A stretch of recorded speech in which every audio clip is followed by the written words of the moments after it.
a direct connection between water and life, as there is anywhere. But the difference here is that people live a lot closer to the edge. Let me try and explain that. In this area, most of the people, unless they have jobs here at Matcha, they are farmers. And it's what we call subsistence farmers, meaning that they don't have a bank account, they don't have any other source of income, and really they're trying to raise their crops that if they're fortunate, they will have a little bit that they can sell, but for the most part, they are raising their own food.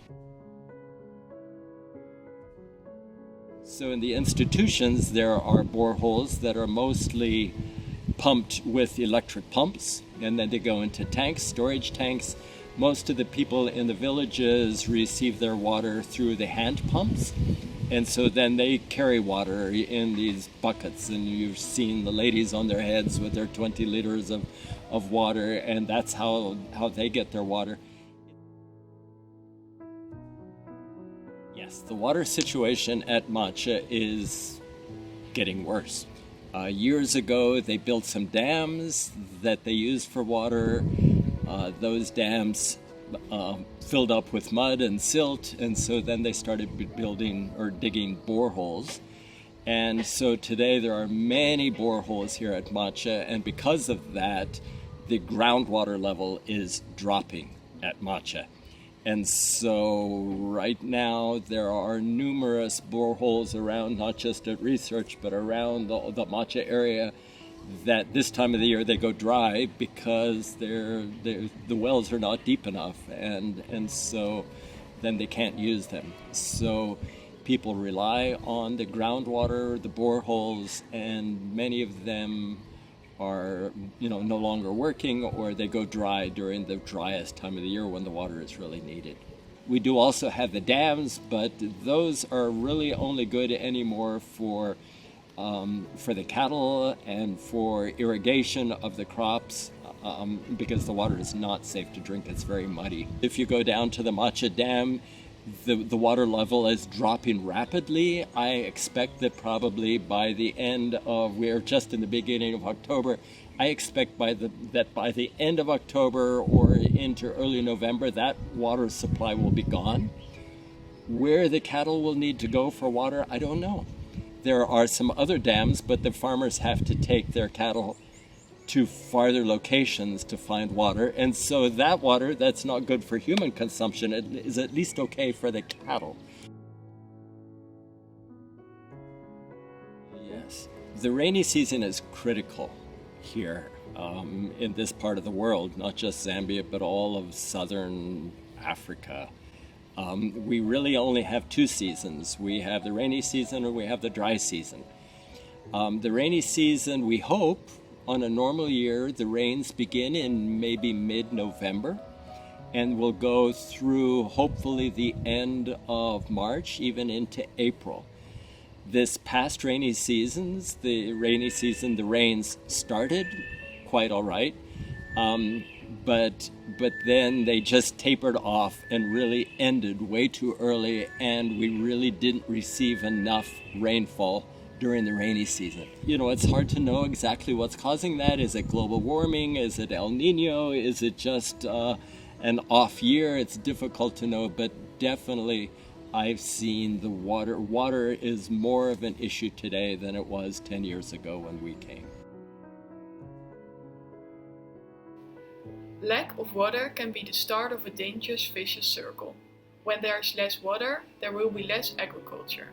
When there is less agriculture, people will have less crops to sell and therefore less money. They will have to find alternative sources of income. For example, chopping trees for charcoal and furniture. This leads to deforestation, which causes less rainfall and on the long term less water.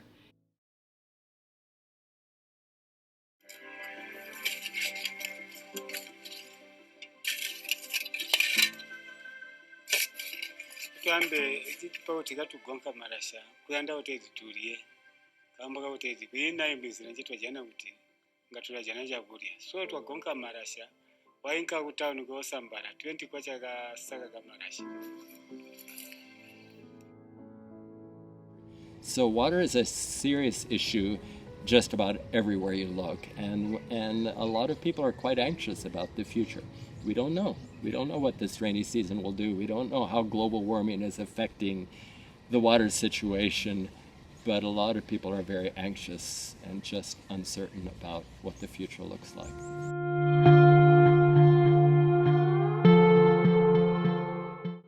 So hygiene in Zambia, of course, it hasn't been easy because, it's something that you can't calculate. It has to go with behavioral change, and that behavioral change comes with the knowledge and the practice. So there have been programs, deliberate programs, first of all, to give knowledge to the communities on what hygiene is.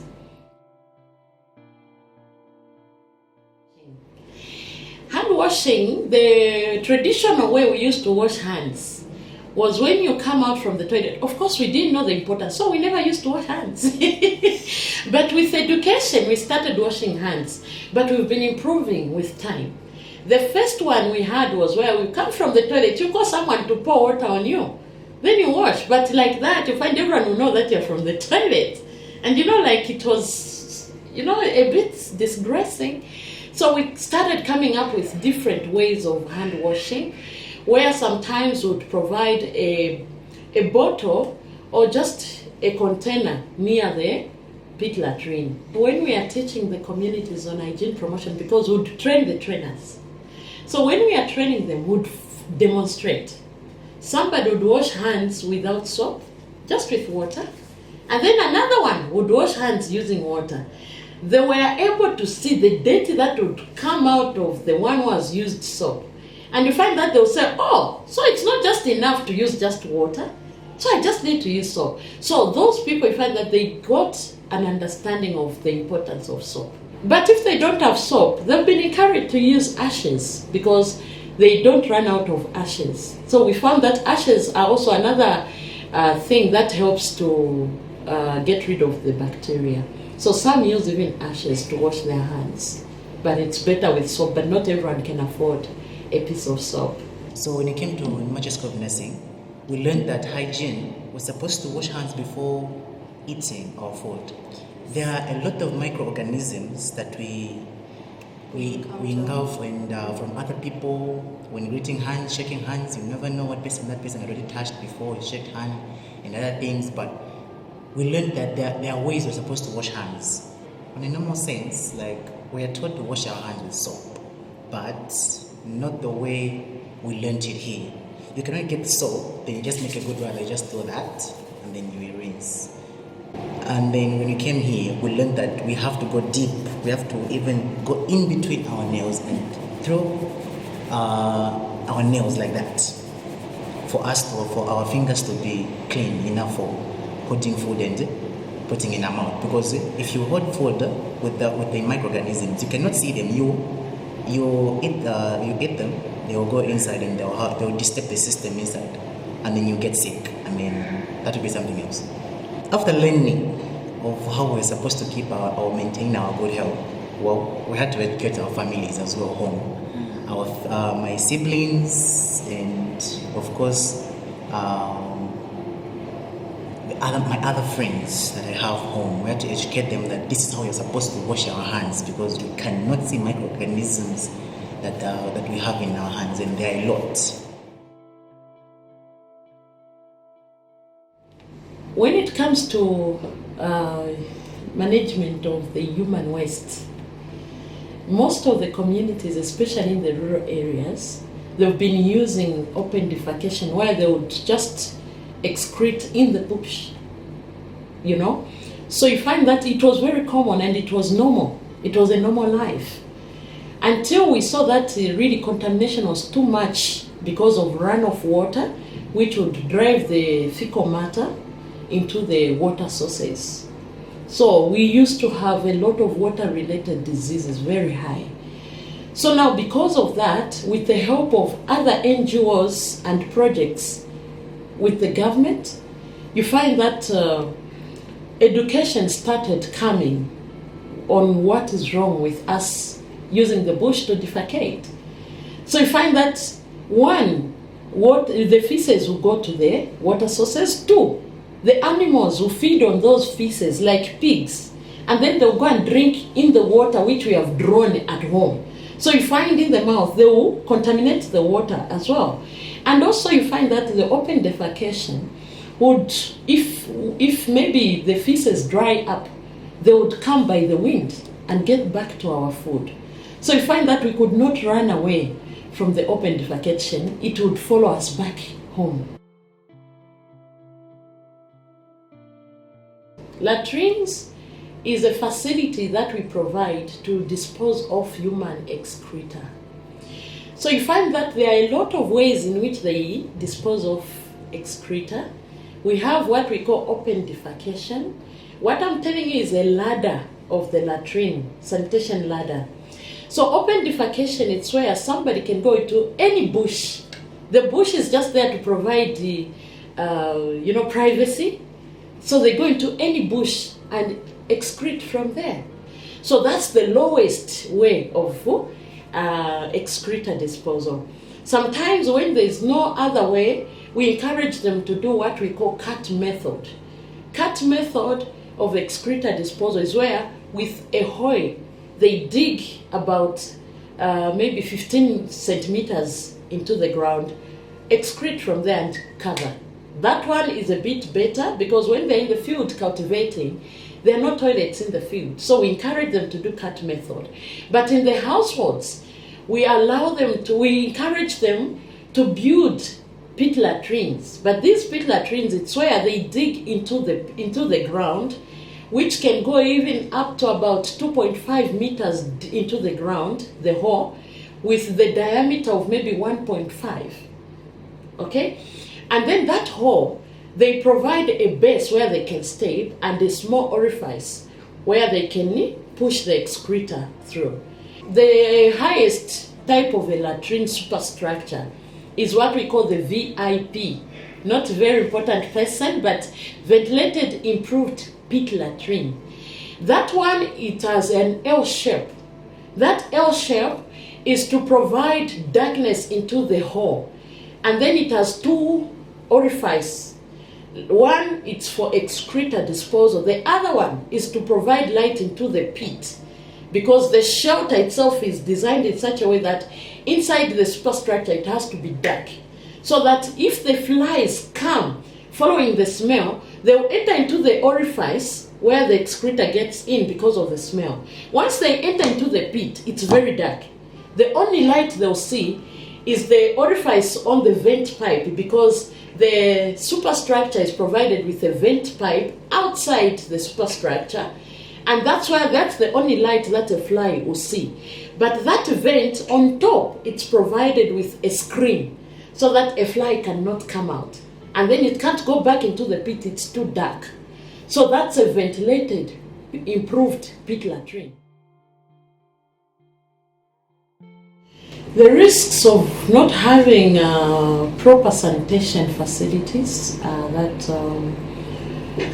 overall water-related diseases like scabies, diarrheal diseases, dysentery, cholera, they would be on the rise. And like the way it used to be long time ago, we had high percentages of diarrheal diseases. Most of the diseases, apart from malaria, diarrhea was the number 2 cause of death in Zambia. But this time I think it should be very minimal, because people have gotten the education and people have changed their behavior and their attitude. At this moment, actually, they've even started involving the chiefs, because the people in the rural areas are governed by the chief traditional authorities. So the chiefs, like in Macha, there's Chief Macha. Chief Macha made it like it's a policy, customary policy or law, that any household that will not have a latrine, they'll face consequences. So the whole community now embarked on open defecation discouragement. So they started building toilets. Whoever did not have, the chief himself started punishing them. In Maja, people have got toilets, but not very adequate, not very good toilets. Sometimes they put up a small house, no roof, no door, no floor on there. You see, no washing facility, no. And that is my duty to tell them how to do these things.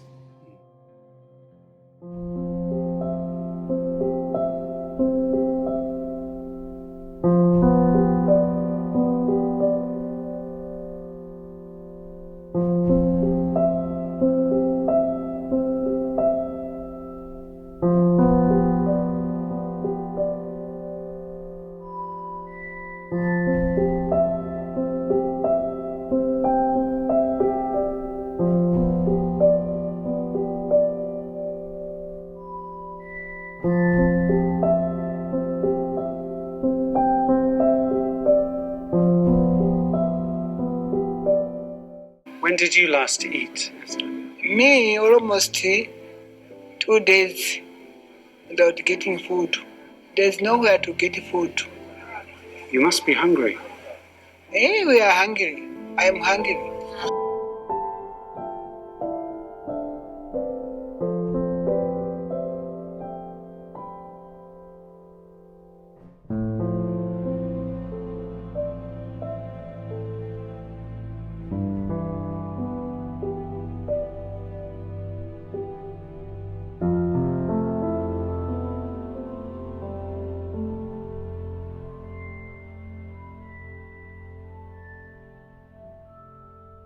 Thank you.